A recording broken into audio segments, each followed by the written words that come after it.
feed this plant and to then export that material into China.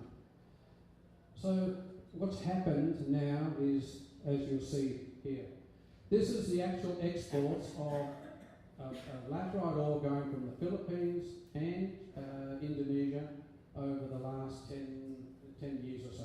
The green is Indonesia. You can see it stopped abruptly. There's a few bits here, just materials coming out of stockpiles. Then the Philippines took over. But look what's happening here. Look at the peaks coming down. So that's the exports of laterite nickel to China. This is now the nickel pig iron coming out of Indonesia. It is really working. That whole policy of banning exports has now forced 10 of these companies, okay, this is the period that we're now exporting.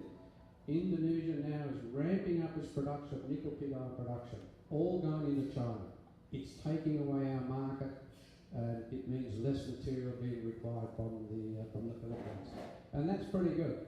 So here you talk up till July, 391,000 tonnes of nickel pig iron going out into China.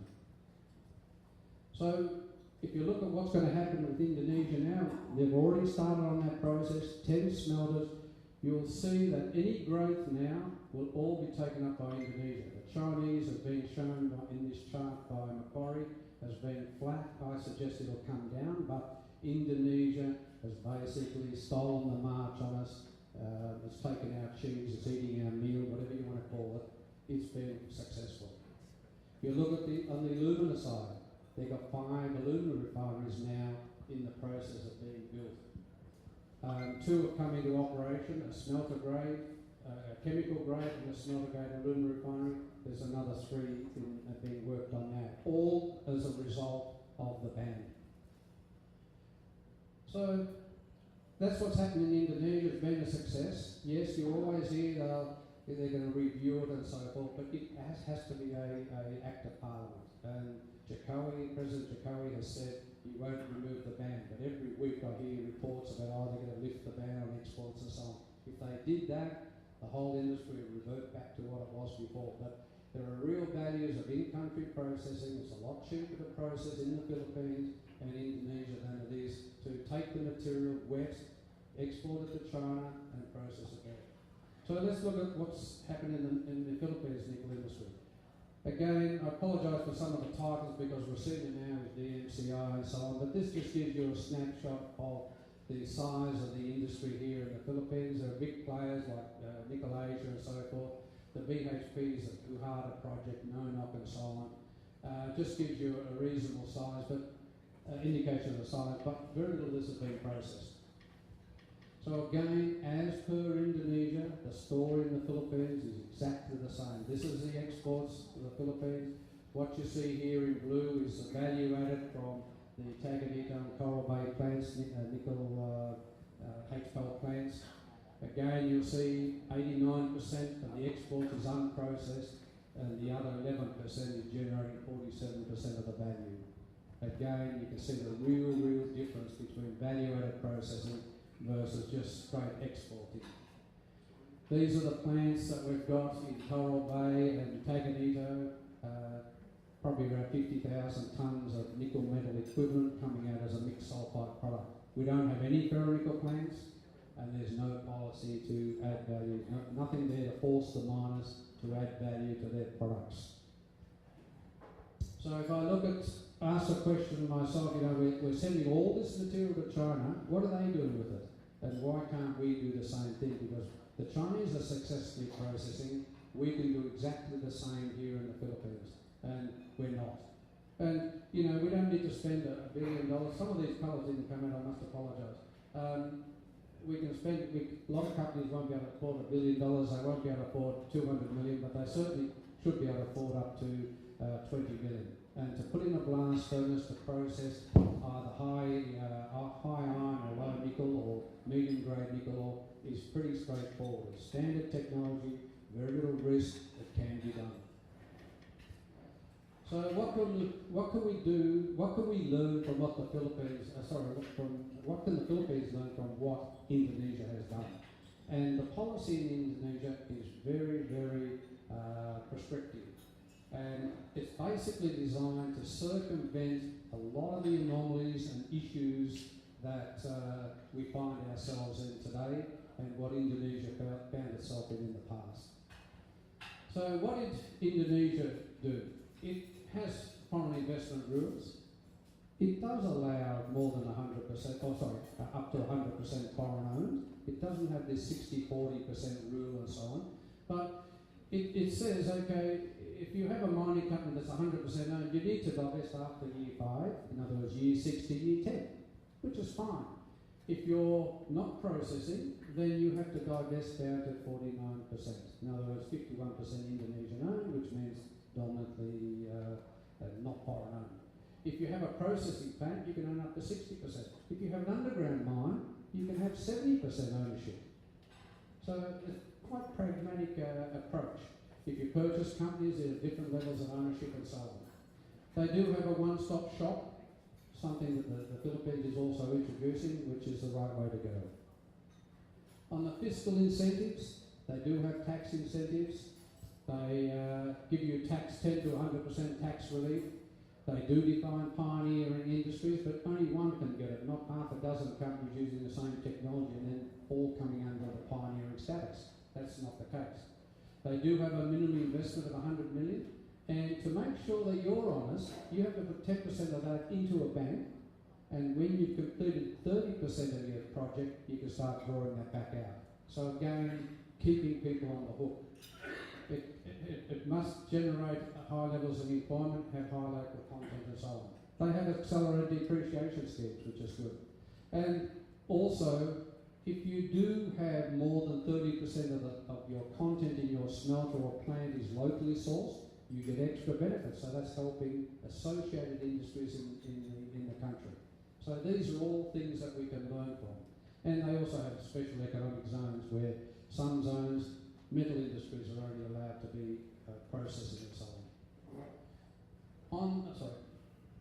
On the implementing rules for benchmark pricing, to overcome all the issues on pricing, transfer pricing, selling to intermediaries in Hong Kong and all this sort of stuff, they've got benchmark pricing. And this is now a set calculation method where it recognises the products that you're taking and it tells you what price you're going to be paying your excise on and so forth and your tax on.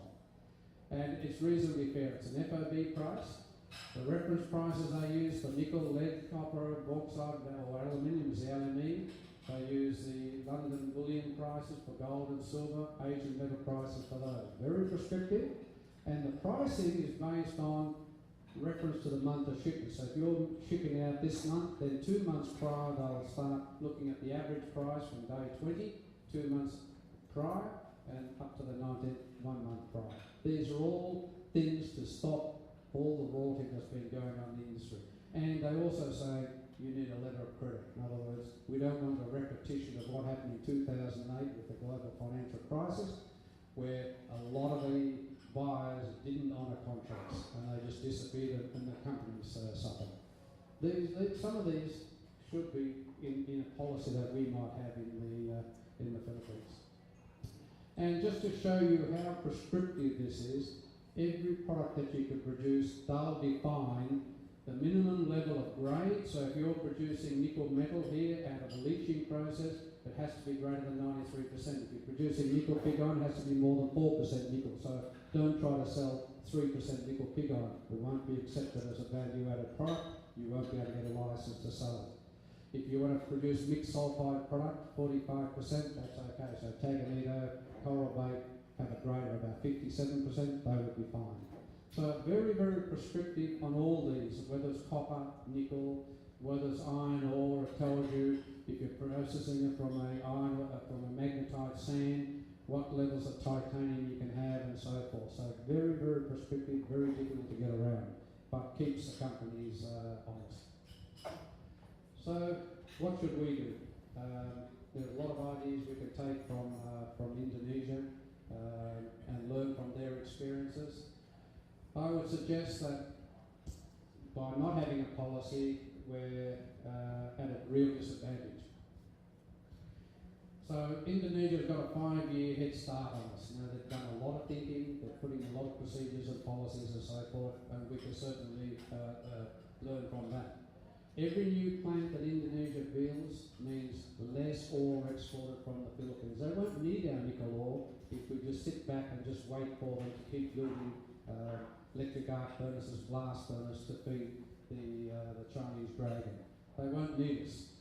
And with the processing plants, as I mentioned earlier on, there's a lot of benefits, a lot of them intangible, a lot of them tangible. These are in addition to the normal things that we do on our SDMP and community development programs and so on. These are things that are valuable, technology transfer and so on, that we would miss out on. And unless we do something quickly, we're going to miss the boat. So, can the Philippines afford to delay? I would suggest we cannot afford to delay. Giving ourselves 5 years time to change to value-added processing is far too long. It didn't work in Indonesia, it's unlikely to work here. People will say, oh no, the government will change in 5 years, 6 years time, somebody new will come in, therefore they'll roll it back and nothing's going to work. If you do give a grace period, all you're going to see is a accelerated high grading of the remaining resource that we have in the Philippines. It happened in Indonesia. A lot of high grade material came out of Indonesia after the announcement of a proposed ban in 2009, and that all went to feed their archaic smelters, which require high grade saprolite ore. If you did the same thing here, all we would see is a massive high grading exercise here in the Philippines, and then the miners would walk away, no processing plant, and generally leave behind an environmental disaster. So, what should we do? My suggestion here, we should bring in a ban on all exports. A ban at the end of 2018. And that's the only way I can see that you can start forcing the miners to put in some processing plants, put more at risk, get greater environmental responsibility, because at the moment they can just walk away. And unless you do that, and in this process, I suggest we should increase the excise to 20% in 2017, and then every quarter in 2018, an extra 10%. And that in itself will stop a lot of the producers, those that aren't serious, in putting a processing plant. So by the end of 2018, all those DSO exports of nickel, iron ore and chromite should stop. We need to make sure that the tax incentives are there to encourage the building of these value-added processing plants. And we want to make sure that the tax regime stays the same. In other words, all companies are treated the same. And then we also need to address the revenue tax leakages as well as the PISA zone and BOI leakages. On the government leakages, there is absolutely no reason why the Philippine government can't get together with the Chinese government, the Korean government, the Japanese government, and exchange the data on imports. In other words, get the shipping data by shipment, what the grades were that were reported in China port, because they're all reported, what they were paid, so that you can match it with what's happening in the Philippines. That's an easy government-to-government exercise to do. Mining operations, as standalone operations, shouldn't receive any BOI tax incentives. At Barong, we took the tax incentives because it was available at the time. If it's not there, we didn't need it, but because it was available, and as a shareholder and as a CEO of a company, we used that ability because it was available. It shouldn't be available. For PISA zones, again, it shouldn't be a lifetime tax holiday effectively, or 5% tax over the life of the project. The life of the project could be 25, 30 years. That's unfair. That's just a leakage, and it shouldn't be happening. You cannot have an industry like that being an infant for its whole life. An infant has to grow up. Sure, when you want to start developing an industry, you can give incentives, but take it away. That doesn't mean a lifetime subsidy.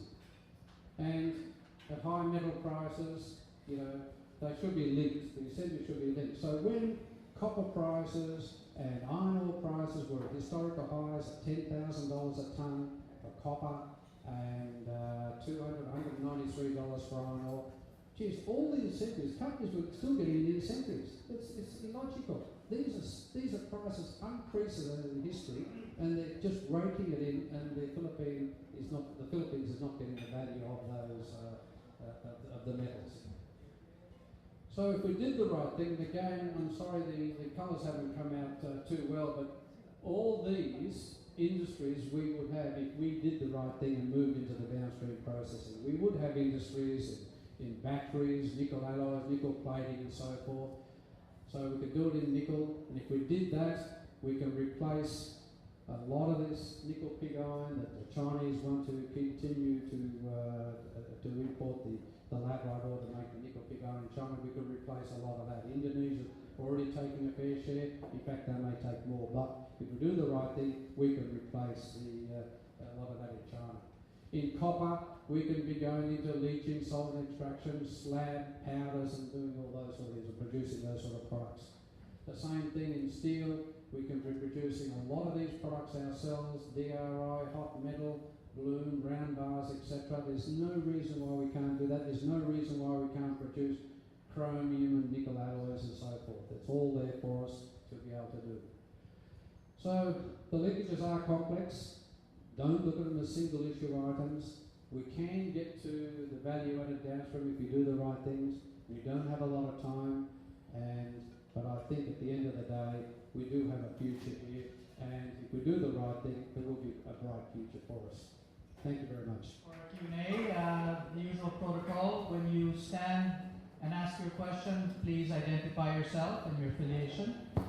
So, the floor is open. Any questions? Capital, formerly many other things. George, thanks very much for your talk. I was involved with Indonesia a few years ago, and the turmoil that this policy caused among the companies who've invested millions in these operations was quite significant. And if you have a look at the impact on even things like Grasberg and Baba Hijau that are owned by Freeport and Newmont, massive companies, billions of dollars of investment over years and years, suddenly were unable to ship their product.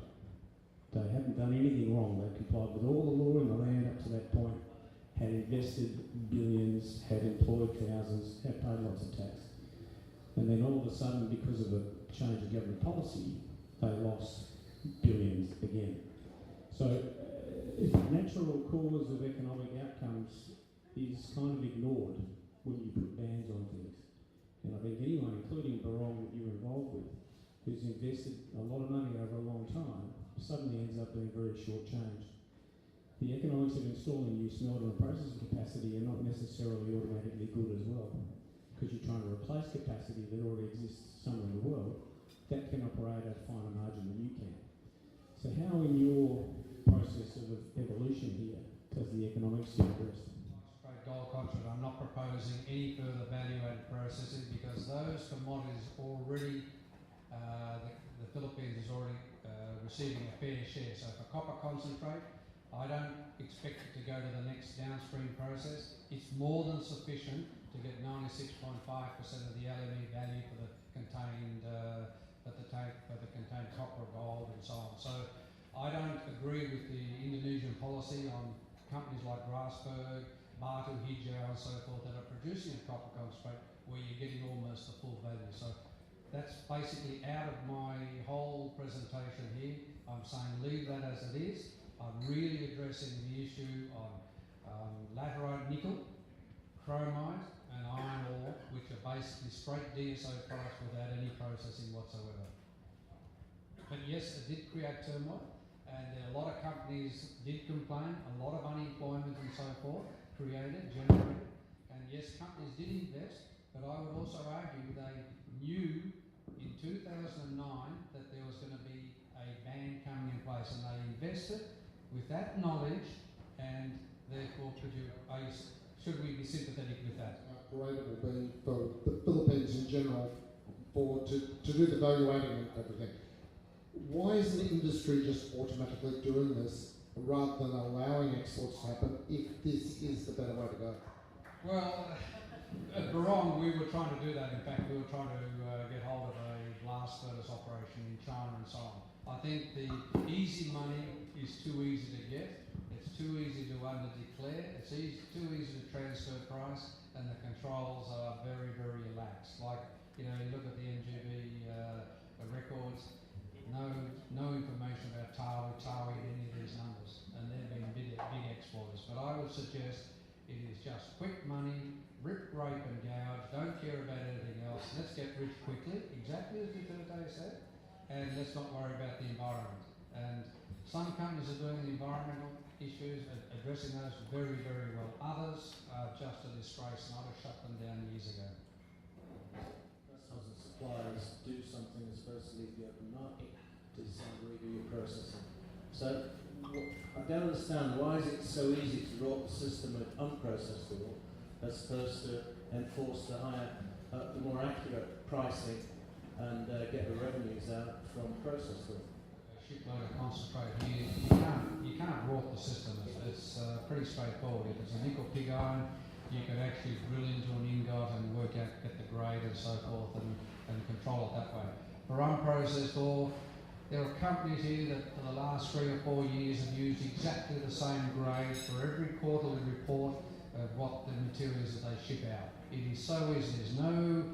There's no control. There's no standard imposed on companies to declare or get a third-party independent certification of what they load out.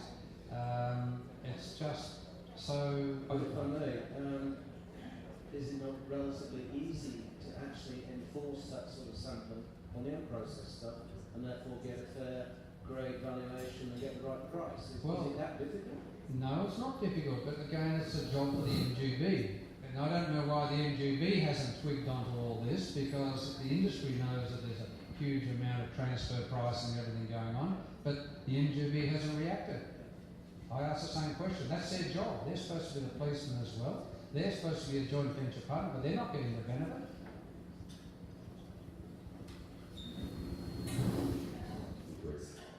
Indeed, an interesting presentation. But do you really think that it is really very strategic for Philippines to invest in downstream, especially for nickel? Given a number of factors maybe to our disadvantage. First, of course, would be the head start already of Indonesia. Second would be maybe power supply as well as power prices that we have. Third is that we're not expecting really a mining boom or a huge demand from China in the near future, similar to what we experienced 2008 and 2009. So alternatively, is it something that we can do, let's say, together with Indonesia, maybe some form of cooperation with respect to the utilization of their smelters? Given that, again, there's another incentive, let's say the ASEAN integration, if we can maximize maybe certain incentives between two countries, given that we are definitely the leading exporters for nickel to China, both Indonesia as well as Philippines. And it's very easy to do your calculations on the economics of exporting wet ore, transporting it to the plant in China versus doing the processing here in the Philippines, and it's a hell of a lot cheaper. And they're successfully processing a lot of tons of low-grade material. It's not going through electric arc furnaces, and I hear that argument all the time, oh, we don't have the power. If you've got a big enough deposit, like, for example, No-Nok, it can justify its own power station. If there's small deposits, then you don't necessarily go down that route. But the Chinese are using blast furnaces. You don't need power for that. You just need some coal and a bit of coke. And there's plenty of that around. So there's no shortage of the key ingredients for processing a lot of this material. So I don't buy the argument that you have to have